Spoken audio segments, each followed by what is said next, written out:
So the category of professional development that I'll be digging into in level 3 is professional learning networks, or PLNs.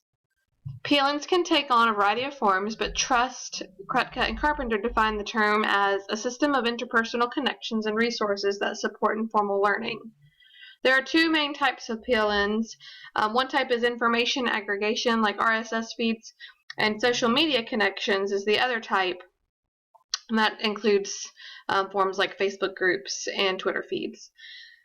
The main reason I chose to dig into PLNs was simply that I was already a member of what I recently found to be a very valuable PLN on Facebook called Lucky Second Grade Teachers. After the learning that took place for me during levels 1 and 2, I found myself wondering just how much value this PLN held for me. So the current item on my professional development agenda personally is to learn more about Google Classroom and how I can use it to increase student engagement and save time for me in the areas of planning and assessment, specifically within the social studies block of my second grade classroom. And according to scholarly literature and other informal forms of literature that I found on the web regarding PLNs, I determined that there were some key aspects that PLNs have that will help me to achieve this goal for myself. I found this cool graphic on the web, and it is by someone named Sylvia Duckworth.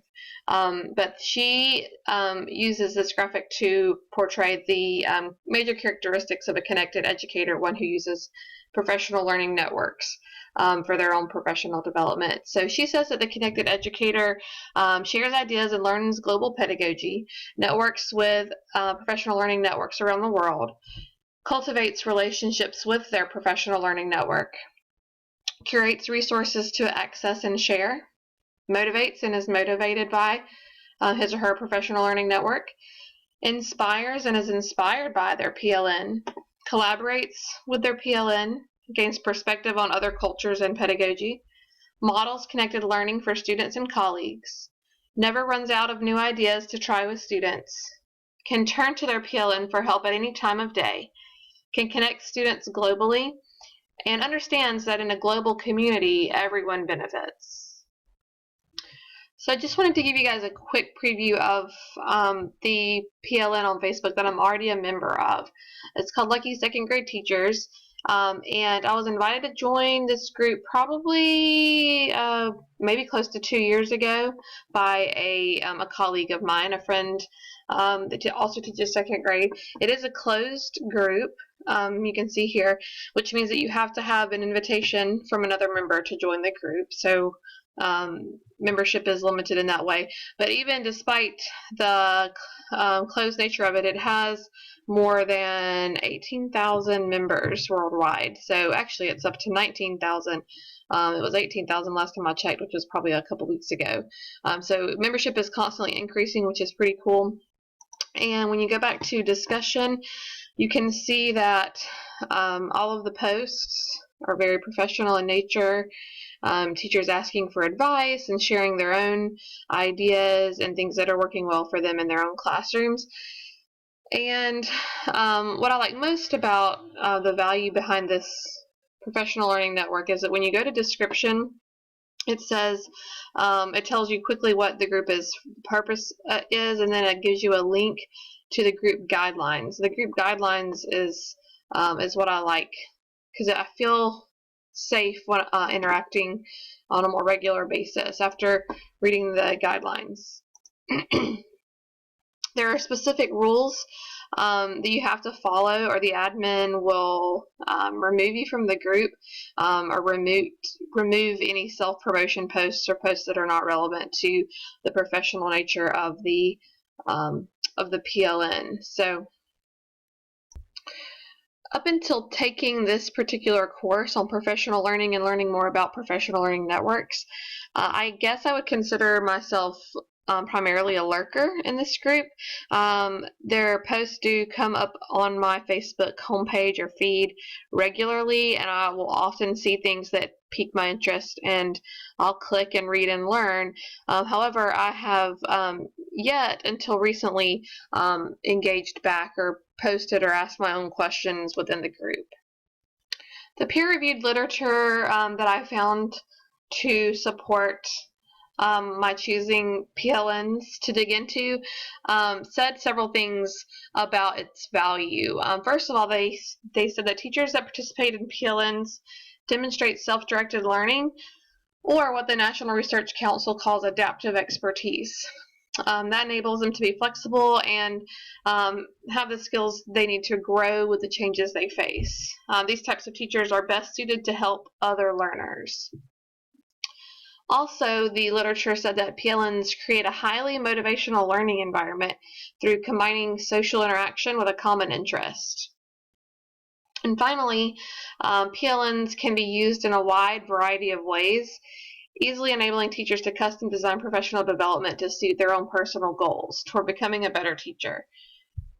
So that takes me back to my original goal, which was to use Google Classroom with my second graders more frequently this year. Actually, I've never used it, and I've been wanting to get to know it for a couple of years now, being that my district is a one-to-one technology district, also Google-based district as well. Everyone has accounts, has Google accounts. That's faculty and students, K through 12. So in my school, 3rd through 5th graders are already on Google Classroom pretty commonly and often, and I am hoping to learn enough about it to lead the way for my 2nd grade team to begin using it as well. And my main objectives are to engage my learners and to save myself time with planning and grading. So I chose to begin my search for answering my question about Google Classroom by typing up a question on my PLN on Facebook. So I'm going to just search for my post here. I posted on July 4th, and I wrote, does anyone use Google Classroom with their 2nd graders? I've been using Seesaw and love it, but since my district is a Google-based one-to-one technology district, I am hoping to experiment some with Google Classroom as a way of cutting down on paper, communicating with parents, and boosting student engagement. It seems to be more popular with 3 through 5, but I'm thinking 2nd graders could learn some basics for utilizing this tool pretty easily as well. What are your ideas for good places to start, activities to use with Google Classroom, etc.? Thanks. Now, as you can see, I've had quite a few people react to it, and that's, either like it or love it or whatever. And then I had 56 comments, and most of those comments poured in within, I don't know, an hour or two of me posting this question to the PLN, or the Facebook group. And as you can see, each comment started kind of its own sub-conversation within the main thread, which is pretty cool. And I found myself learning tons immediately. And not only that, but through the course of this discourse that I created within this group about Google Classroom in 2nd grade, another teacher or fellow group member and myself decided to start our own group, or professional learning network. So we started, and it was born from that question that I posted on the Facebook group. We started our own group called Google Classroom for 2nd grade teachers, and so far we're up to 126 members. And this literally started the same day that I posted that question, so July 4th, so a week ago. We've got 126 members, all people who are interested and want to learn more about using Google Classroom in their 2nd grade class. Another cool thing about PLNs that affected me personally through starting starting my own PLN, this Google Classroom for 2nd grade teachers group, I am now more motivated to go and explore other forms of professional development in regards to Google Classroom, and so that I have some expertise to share and contribute to this group that I now feel like I have a sense of ownership over. So I have enrolled in the Level 1 Google for Educators Google certification course, and within that online course, I will learn more about Google Classroom, and will be able to share more in this PLN on Facebook.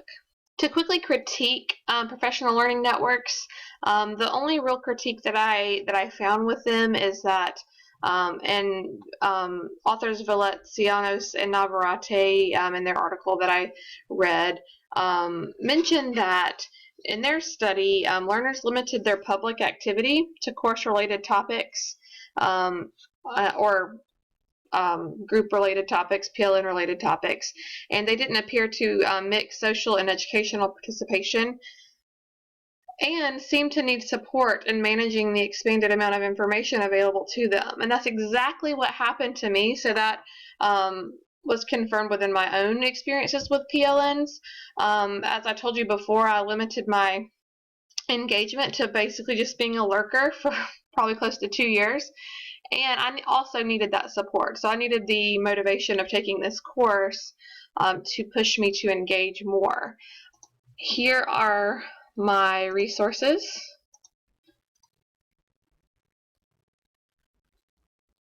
And I hope you enjoyed seeing how I chose to dig in to professional development with Professional Learning Networks. Thanks.